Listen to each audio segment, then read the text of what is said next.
अहम खबर दें, इस्लामाबाद की इज़ाती दहशतगर्दी अदालत ने डी चौक से गिरफ्तार 14 साल बच्चे की जमानत मंजूर करके रिहा करने का हुक्म दे दिया है। अदालत ने शनाख्त परेड पर मुल्जिमान पेश न किए जाने पर भी शदीद बरहमी का इजहार किया। मजीद जानते हैं डॉन न्यूज के नुमाइंदे ताहिर नसीर से। जी ताहिर, बताइएगा कब तक रिहा किया जाएगा बच्चे को?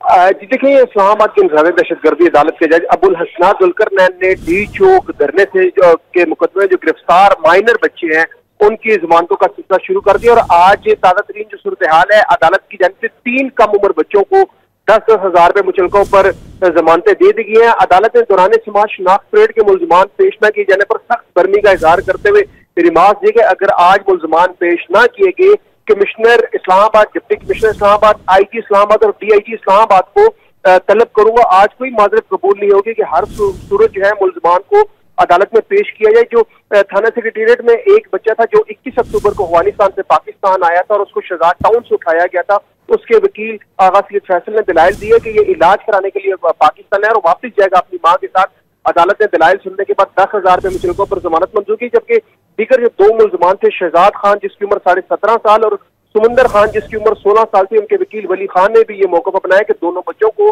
पुलिस घर से उठा के लेके गई और उसके बाद थाना सेक्रेटेरिएट के मुकदमे में नामजद कर दिया और गिरफ्तार करके जुडिशियल रिमांड पर जेल भेज दिया। अदालत ने तीनों कम उम्र बच्चों की 10-10 हजार रुपए मुचलकों पर जमानत मंजूर करके रिहा करने का हुक्म दिया और अदालत ने सख्ती से यह हिदायत की है नैब कोर्ट को कि अगर शनाख्त परेड वाले मुल्जिमान पेश नहीं किए जाते तो IG को भी तलब करूंगा। जी ताहिर नसीर अपडेट करे थे, आपका शुक्रिया।